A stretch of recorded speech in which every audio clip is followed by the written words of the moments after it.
이번에 마이크론 실적 발표에서 우리가 집중해서 봐야 될 포인트들은 뭐가 있을까요? 일단 하이닉스와 마이크론의 PER 멀티플이 비슷해질 때까지는 어떠한 뉴스도 보지 말자.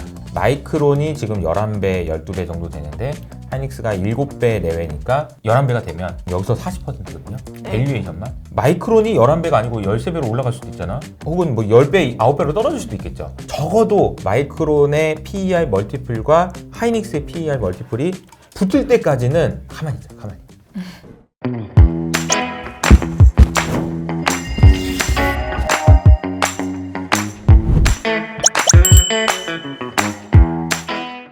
안녕하세요, 지원뉴스입니다. 이효석 대표님 함께 할게요. 안녕하세요. 네, 안녕하세요.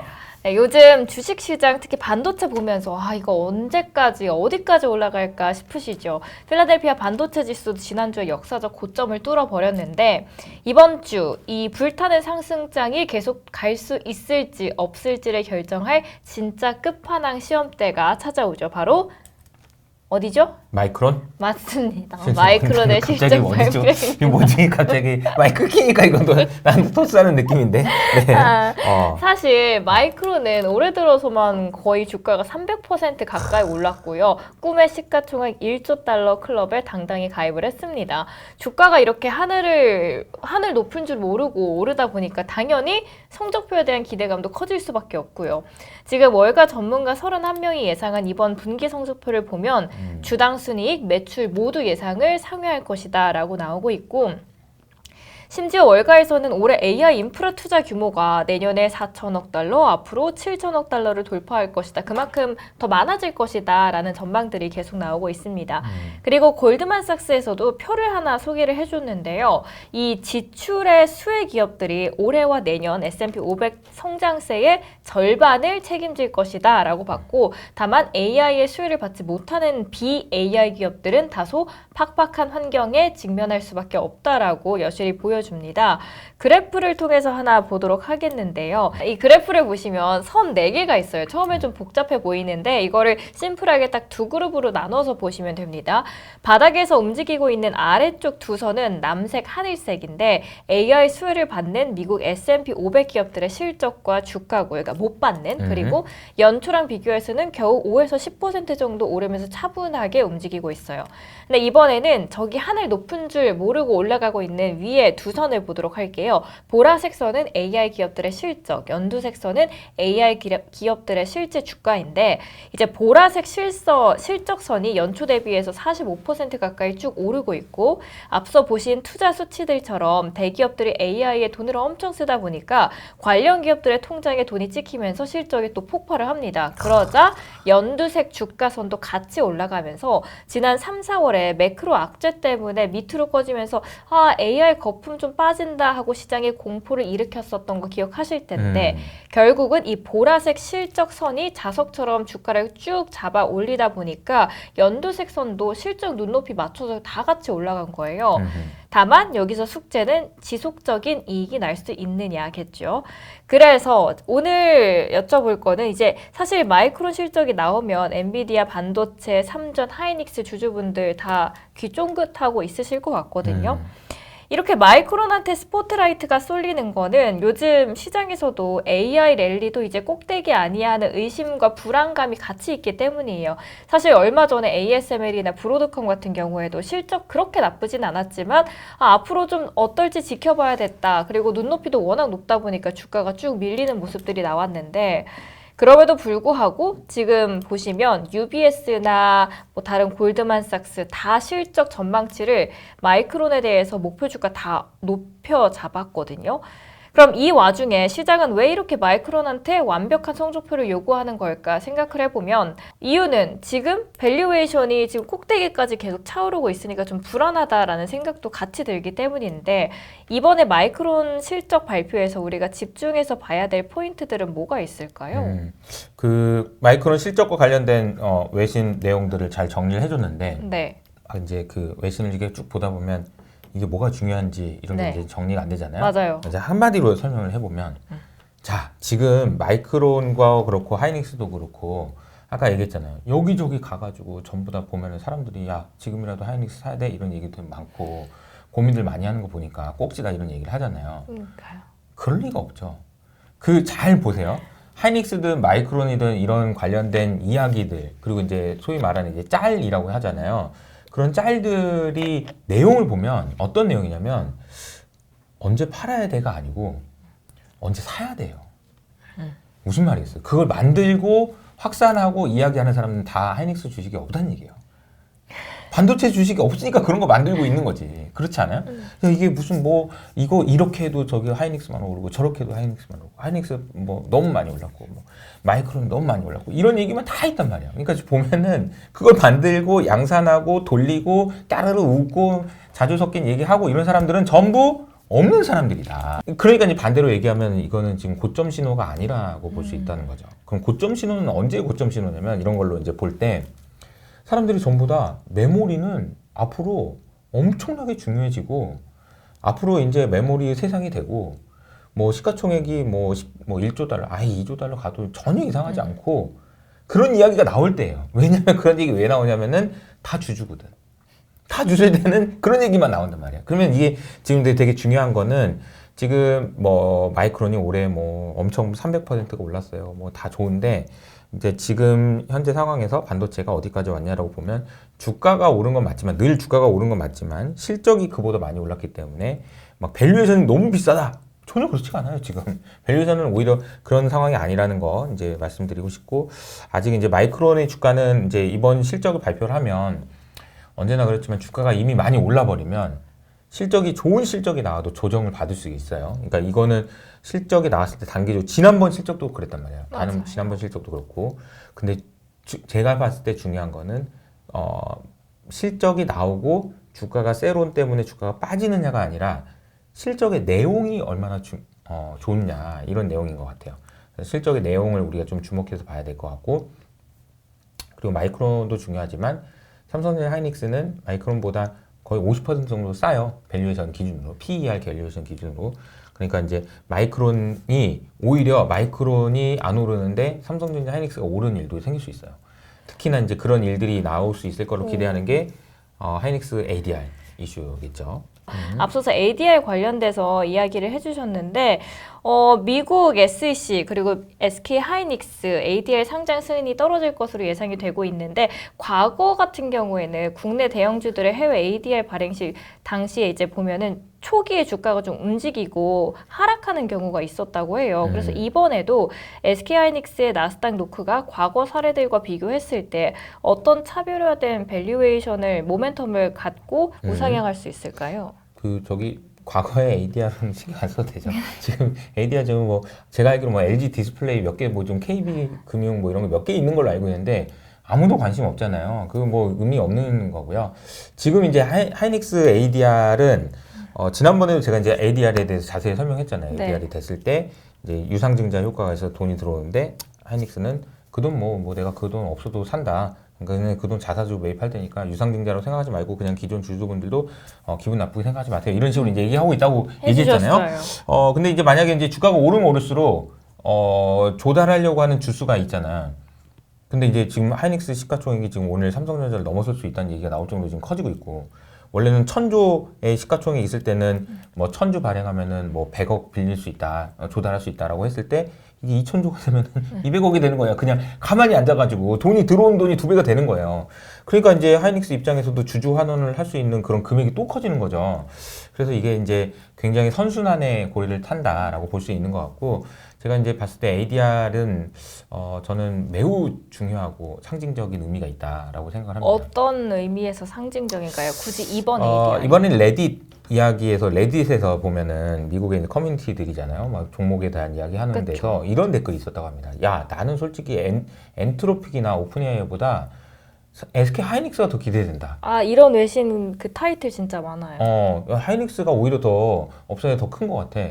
이런 얘기가 지금 나오고 있단 말이에요. 아니 뭐 실적이 이렇게 좋고 그렇게 AI 시대에 메모리 너무 중요한데 왜 주가가 이렇게 싸? 6배, 7배 뭐 하여튼 얘 20배짜리도 엄청 많아 미국에는. 근데 왜 6배, 7배가 웬 말이야? 그러면서 이제 막 올라오기만 해봐 막 살 거야 막 이런 얘기들이 진짜 많다고 하더라고요. 실제로 베런스 기사 제목 중 하나가 뭐 스페이스X 상장하기 전에 스페이스X 엔트로픽 뭐 또 뭐 있죠? 오픈 AI 상장 다 필요 없고 SK 하이닉스가 짱이다. 여기에만 집중해야 된다. 그러니까요. 라고 기사 제목에 나왔어요. 그러니까 이제 생각해 보면 이런 거죠. 스페이스X가 상장했을 때는 우리나라 사람들이 가서 샀어. 근데 하이닉스가 상장하면 미국 사람들이 산대. 이런 의미가 있다는 거예요. 스페이스X든 오픈 AI든 엔트로픽이든 다 1조 달러 그리고 2조 달러 갈 때까지 우리는 그냥 손가락만 깔고 있었습니다. 스페이스X가 커지면 뭐예요? 우리는 살 수가 없는데. 뭐 엔트로픽이 상장하고 막 0에서부터 1조 달러까지 5년 만에 가는데 그동안 우리는 뭐 했어? 아무것도 살 수가 없었어요. 해외에 있으니까 기회도 그쵸. 없고. 근데 이제 그 상장하고 나면 와 그러면서 이제 또 우리가 살 거잖아. 근데 반대로 하이닉스는 미국 애들이 지금 못 사고 있다는 거죠. 너무 우리는 사고 지금 이제 싶은데. 올라가서 와 지금 막 박지원님도 그렇고 지금 효친클럽에 계신 분도 하이닉스 지금 막 사가지고 너무 좋은데 지금 뭐 돈 벌어 좋다고 하는데 이 물량을 외국인이 사준다. 이 얼마나 지금 대단한지. 우리는 이미 사가지고 돈을 벌고 있는데 이걸 가지고 외국인이 우리도 사고 싶다 이런 상황이 된다. 야 이거는 진짜 역사적인 아니었나. 외국인들이 들어오면 유동성이 훨씬 커지기 때문에 기존 주들한테도 엄청 좋은 거네요. 그러니까 이제 ADR이 됐을 때 이제 사람들이 기대하는 거는 네. ADR이 되면 미국 사람들도 하이닉스 주식을 살 수 있기 때문에 그 동안에는 주요한 ETF에 하이닉스가 없었단 말이에요. 이게 말이 됩니까? 반도체 ETF인데 하이닉스가 없어. 맞아요. 말도 안 되는 거지. 그들 입장에서도 지금 전 세계에서 지금 하이닉스 뭐 삼성전자 제일 좋은데 하이닉스가 없어. 그런 게 어딨어. 근데 이제 여기에 들어가잖아요. 그리고 이제 뭐 MSCI 무슨 지수 해서 들어가는. 그러면은 이제 쭉 올라가는데 그게 TSMC가 그랬습니다. TSMC가 딱 그 일이 있은 이후로 실제로 TSMC 주식을 외국인들이 사기 시작하고 ETF 중요한 ETF들의 편입이 되면서 어쩔 수 없이 등 떠밀려서 나 왜 이래 그러면서 20배까지 가버렸죠. 그래서 지금 하이닉스는 지금 6배, 7배다. 그래서 지금 뭐 정말 어디까지 갈 수 있을지 모르는 그런 정말 가슴 웅장해지는 그런 이야기라고 보시면 되겠습니다. 지난주에도 보면은 하이닉스가 28% 정도 올랐는데 이미 상장 기대감이 반영된 거 아닐까라는 불안감도 있으실 것 같아요. 맞아요. 기대감이 반영될 수 있을 것 같고 마이크론도 실적 발표하고 나서 차익 실현이 있을 것 같고 그럼 이제 단기적으로는 빠질 수 있겠죠. 근데 생각해 보세요. 30% 빠지고 나서 5% 10% 빠지면 뭐 괜찮은 거 아닌가요? 그런 생각이 든다는 거죠. 그리고 더 오를 수 있다면은 그런 거 더 올릴까 안 올릴까 이런 것만 판단하는 게 중요하지 않나. 그래서 제가 이제 효친클럽에서 말씀드리는 첫 번째 원칙 일단 하이닉스와 마이크론의 이 PER 멀티플이 비슷해질 때까지는 어떠한 뉴스도 보지 말자. 보지 말자. 그 뉴스만 그것만 보자. 마이크론이 지금 11배, 12배 정도 되는데 하이닉스가 7배 내외니까 여기서 하이닉스가 11배가 되면 그럼 여기서 40%거든요. 네. 밸류에이션만. 근데 여기서 이제 이익이 올라가면 여기서 더 올라갈 수도 있겠죠. 그리고 마이크론이 11배가 아니고 13배로 올라갈 수도 있잖아. 혹은 뭐 10배, 9배로 떨어질 수도 있겠죠. 그러니까 이제 적어도 마이크론의 PER 멀티플과 그리고 하이닉스의 PER 멀티플이 붙을 때까지는 가만히 있자, 가만히. 네, 그게 이제 저의 생각입니다. 그리고 결국 HBM 안에서 마이크론, 하이닉스 3전이 막 경쟁을 하고 있는 거잖아요. 근데 이 AI가 어차피 너무 크다 보니까 굳이 이제는 파이가 서로 잡아먹는다라기보다는 그냥 하나가 잘하면 어차피 전반적인 시장에 온기가 퍼진다라고 생각하면 되겠네요. 그쵸. 그럴 가능성이 좀 있다라고 보시면 되겠습니다. 이런 얘기도 있더라고요. 그러니까 SK 하이닉스의 시총 비중이 보통주 기준으로 95% 수준에 도달했고 또 이제 코스피도 9,000선을 뛰어넘다 보니까 이럴 때쯤 한번 조정이 오곤 한다. 근데 이런 조정을 우리가 그럼 지금쯤 대비를 하면서 포트폴리오를 짜야 되는 건가? 네. 그러니까 이제 제가 얘기하잖아요. 아니 뭘 팔 이유가 이렇게 많아. 진짜 보면은 외신에 나오든 기사에 나오든 사람들의 얘기든 전부 다 팔아야 된대. 조정이 있대. 이러면 조정이 있고 저러면 조정이 있대. 다 그런 거야. 옛날에 이래서 ADR이 상장하면은 상장한 다음에 좀 빠졌고, 뭐 실적이 나온 다음에 좀 빠졌고, 그 다음에 전자하고 시총이 빠지면 빠졌고.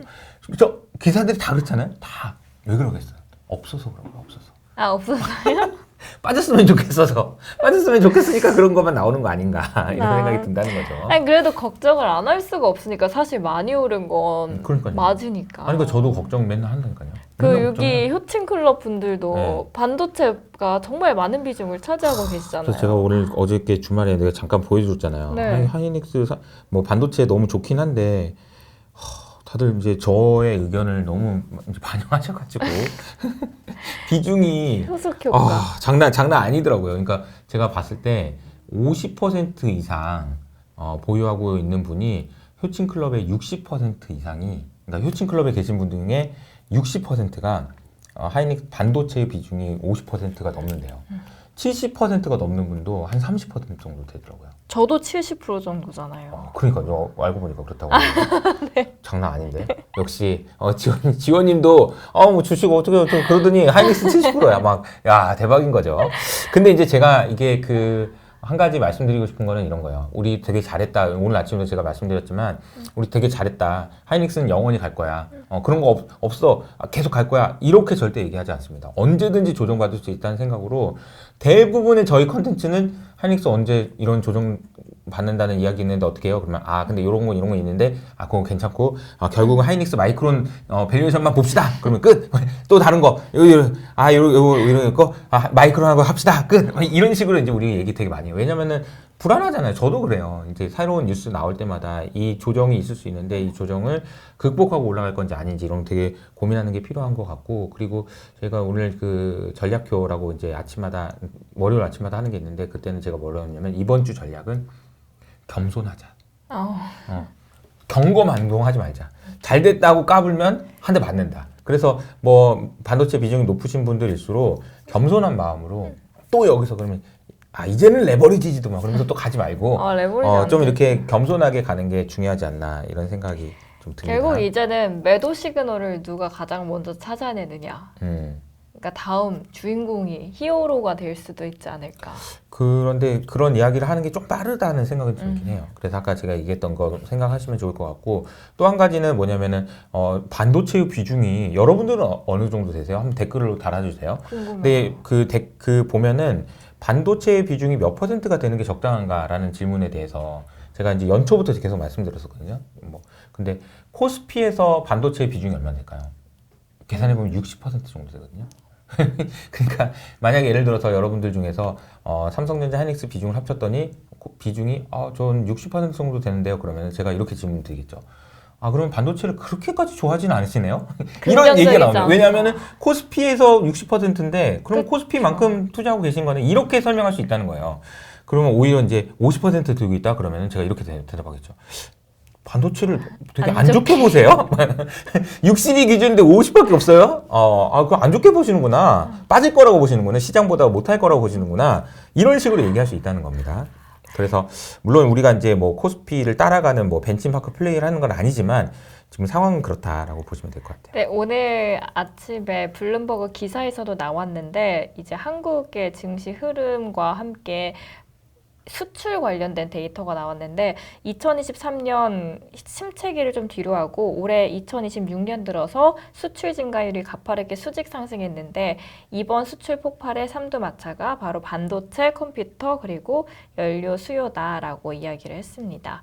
그만큼 반도체의 열기는 아직 식지 않고 계속 올라가고 있다라고 보시면 될 것 같고, 이제 반도체는 알겠어요. 지난주 월화수 보면은 반도체 외에도 조금씩 확산이 되는가 싶더니 목금에는 주도주 위주로 다시 돌아가더라고요. 그래서 뭐 커뮤니티를 보든 길을 걷다가도 기존의 종목 올랐을 때 기존 종목들이 좀 올랐을 때 좀 팔고 그 돈으로 SK 하이닉스를 사야 되나? 라고 글들이 올라오는데, 근데 이러한 센티멘트들이 좀 확산된다라고 하면은, 그러니까 이런 센티멘트들이 기저에 있다라고 하면은 다른 반도체 외 쪽으로는 확산되는 게 제한적인가? 그렇죠. 그럴 수 있죠. 라는 생각이 들어서 맞아요. 어떻게 생각하시는지 관련해서는 궁금합니다. 사실은 이제 이그전이라고 아마 주식 투자하시는 분들은 모두 다 알 거예요. 이은택 팀장이 KB증권에, 저도 옛날부터 이은택 팀장이 너무 존경스럽고 계속 많이 배우고 그랬었는데, 이분이 하신 얘기가 있죠. 이제 그 강세장의 끝으로 갈수록 쏠림 현상은 더 심해져서 뭐 너도 나도 올라가다가 나중에는 이것만 올라간다. 그래서 이제 반도체가 그 주인공이 될 가능성이 있다라는 생각인데, 그것과 관련해서는 저희가 오늘이죠. 월요일 날 이은택 팀장님 오셔가지고 강의를 해주십니다. 저희 이제 그 이호석 아카데미 네이버 프리미엄 컨텐츠를 가입하시면은 세상에 이은택 팀장님의 강의를 들으실 수가 있어요. 그리고 지난주에는 무려 이선엽 이사님 강의도 들으실 수가 있는데, 이선엽 이사님은 실제로 보니까 장난 아니더라고. 왜 장군님 하는지 알겠어. 대박이었습니다. 제 생각에. 저는 그러니까 유튜브에서 보는 거 아니고 완전히 다르더라고. 그러니까 저도 되게 감명을 받았어요. 뭐냐면은 이야기를 저렇게 시원시원하게 하는구나. 저도 어디 가서 강연도 많이 하고 그러니까 저도 좀 더 강연을 더 이렇게 해야 되겠다 이런 생각이 들 정도로 좋았거든요. 그래서 이선엽 이사 강의 그리고 이은택 팀장님 강의 가입하시면 들을 수 있습니다. 근데 진짜 싼 거예요. 이거 강의 하나 듣는 데만 해도 얼만데 그런 생각이 좀 들어요. 네. 그럼 저희가 반도체 이야기를 했잖아요. 반도체뿐만 아니라 요즘은 방산도 각광을 받고 있다라고 외신들에서 주목이 되고 있거든요. 네네. 폴리티코에서도 지금 지구 반대편에선 K방산이 전 세계 무기 시장을 완전히 뒤흔들고 있다라고, 미국 다음으로 무기를 많이 사오는 나라가 바로 대한민국이 됐다. 그래서 무기 시장의 실세가 됐다라는 표현들이 나오고 있고, 그 안에 외신을 보니까 한화, 현대, 롯데, LIG, 넥스원, KAI까지 있었거든요. 가입. 어떻게 보세요? 방산으로의 확산은? 방산은 요새 협력도 많이 하는 방산 것 회원이 같더라고요. 좋은 것 같고요. 네. 근데 이제 이게 하루 이틀이 아니라는 거죠. 오래된 거죠. 네. 이게 지금 좋았던 이유도 되게 오래됐고 주가도 많이 올랐고. 그러니까 주가라는 거는 그런 것 같아요. 처음에 이제 1단계, 그러니까 주가 그 자동차 움직일 때도 1단, 그다음에 2단, 3단 이렇게 옛날에 이제 수동일 땐 그렇게 하잖아요. 1단으로 갈 때는 처음에 야 이게 이렇게 된대 이런 이야기 방금 얘기했던 이제 유럽에서 이렇게 된대. 그리고 이제 3년 된 얘기거든요. 3년 전에 했던 얘기예요. 그때도 주가가 올라요. 그러다가 근데 기대감만 있지 실적은 안 나오는데 그러면 이제 또 빠져요. 그러다가 야 아니야 진짜로 실적이 나왔대, 수주가 나왔대 하고 이제 두 번째로 오릅니다. 1단 오르고 좀 빠졌다가 2단으로 할 때 좀 올라요. 그러면 사실은 우리가 이제 주가가 제일 많이 오를 때는 2단이에요. 2단. 그러고 나서 지금 이제 2단 이제 쭉 가다가 3단으로 이제 가야 되는데 3단으로 갈 때는 이제 밸류에이션도 멀티플이 막 올라가요. 막 이 실적이 나오니까 밸류에이션도 올려줘야 될 것 같아. 그러면서 올라가요. 그게 사실은 다 방사는 끝났어요. 3단까지 갔어요, 이미. 네. 그래서 지금은 실적이 잘 나오는 정도까지 이제 주가가 올라가는 거예요. 그러니까 이제 그 실적이 올라가는 정도로 주가 올라가는 거 정도로 기대하고 투자하면 충분히 가능하다. 근데 상방이 막 크지는 않아요. 근데 이게 이제 1단에서 2단, 3단 쭉 붕, 2단에서 3단 윙 이렇게 가는 느낌은 아니라는 거죠. 근데 지금 이제 하이닉스는 뭐냐면은 와 좋대 막 이러다가 실적 엄청 잘 나오는데 근데 밸류에이션 왜 이렇게 싸?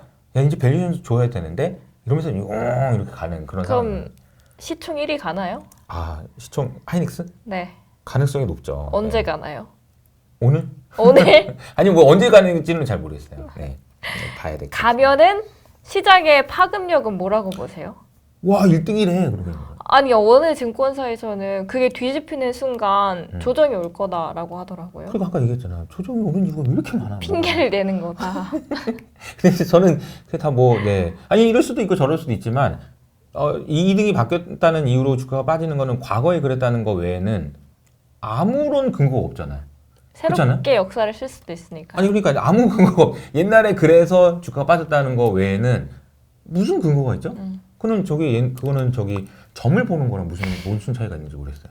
점을 볼 때 이렇게 보잖아. 옛날에 어디 보자 하면서 이제 과거에 이런 히스토리 그런 거 아니에요? 그런 거잖아요. 과거에 이렇게 됐으니까 너는 몇 시에 태어났다고 될 거야. 그러면서 이제 물론 점이 맞을 수도 있죠. 그래서 실제로 2등이 1등으로 바뀌어서 빠질 수도 있죠. 근데 그거를 가지고 판단하기에는 좀 너무 그렇지 않나. 어쨌든 역사가 반복이 될 수는 있지만 지금 시대가 완전히 뒤바뀌었기 때문에 새로운 모멘텀이 작용될 수도 있는 거죠. 그러니까 이제 저는 이런 거죠. 예를 들자면은 이럴 수 있어요. 잠깐만 세 번 연속으로 날씨가 맑았는데 네 번째 비가 오는 날에는 언제나 주가가 빠졌다. 그럴 수 있죠. 과거의 통계를 보니까. 근데 그 통계에 기반해 가지고 투자를 할 거냐는 거예요. 그러니까 요 얘기 중에서 과거에 이래서 이랬다라는 것 중에서 굉장히 내가 봐도 그래서 그랬구나 합리적인 이유가 있으면 오케이. 근데 방금 얘기한 것처럼 예를 들어서 시총 1등이 바뀌면 그때 주가가 빠졌대. 그거 어쩌라고 그러면 그랬을 수도 있죠.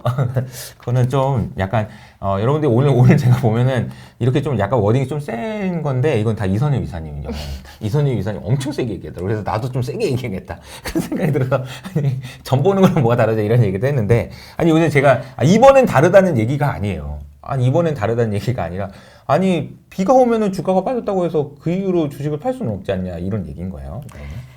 결국은 저희가 다시 돌아오면은 이번 주 마이크론 실적 때문에 이 이야기가 쭉 나오기 시작했고 맞아요. 마이크론 주가가 빠지더라도 SK하이닉스, 삼성전자에게는 더 호재가 되고 주가는 오를 수 있다라고 말씀을 해주셨습니다. 네. 네, 이렇게 첫 번째 반도체 이야기 끝내버리고요. 두 번째로 구글 딥마인드의 핵심 인재이자 노벨 화학상 수상자 존 점퍼 박사가 엔트로피고로 이직했대요. 들으셨어요? 맞아요.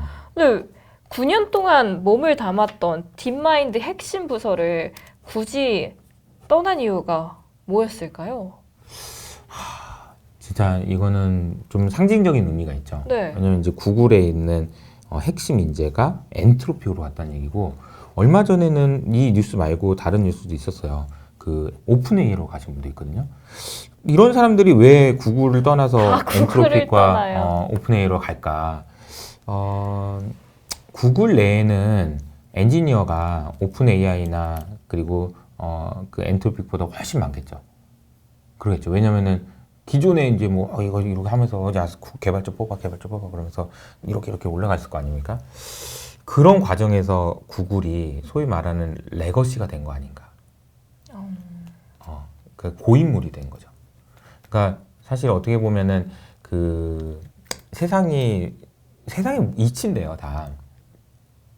예를 들어서 미국이라는 나라가 정말 그 산업 문명을 꽃을 피울 정도로 엄청나게 성장했잖아요. 근데 이 성장하는 동안에 부자가 된 사람 진짜 많겠죠. 그리고 이 부자가 되는 동안에 공을 세운 사람들도 많겠죠. 그 사람들이 다 뭐 하고 있을까요? 다 엄청난 부자가 되고 다 정치적으로 영향력 있고 이런 사람이 됐겠죠. 근데 세상이 바뀌어요. 뒤집어져요. 그럴 때는 이 사람들이 할 수 있는 역할이 없거든요. 뭐 이건 좀 조심스러운 얘기지만 우리나라 마찬가지예요. 우리나라는 진짜 단기간에 엄청나게 빠른 성장을 했죠. 그래서 민주화도 성공했고 산업화도 성공했고 수도 없이 많은 기여하신 분들이 있습니다. 근데 지금 AI 시대에 이분들이 할 수 있는 일이 있냐라고 생각하면 애매한 거죠. 그러니까 우리가 이분들에게 가져야 되는 감정은 고맙습니다. 당신이 그렇게 열심히 해주셨기 때문에 우리가 이렇게 잘 살게 됐어요. 고마운데 이제 내려오세요. 할 게 없잖아요, 솔직히. 잘 못하시는. AI 알아요? 써보지도 않았잖아. 세상이 어떻게 바뀐지 알아요? 아무것도 모르잖아. 왜 거기 앉아있어, 그냥 계속? 뭐 어떻게 하려고 지금? 당신들이 하는 것이 미워하는 게 아니라 정말 감사하게 생각해. 근데 그거 안 써보셨잖아요. 잘 모르잖아요. 그러면서 그분들이 하는 그 의사결정이 대한민국에 도움이 되냐는 거죠. 안 되죠. 안 되죠. 제가 이제 구글 얘기하다 갑자기 우리나라 얘기를 했는데 구글에 있는 이분들도 네. 열받아서 나왔을 거예요. 어쩌면 이분들이 레거시가 돼서 나왔을 수도 있고요. 그 안에서 누군가가 야 AI로 무슨 개발이야 옛날처럼 해 라고 하는 것이 짜증나서 나왔을 수도 있고요.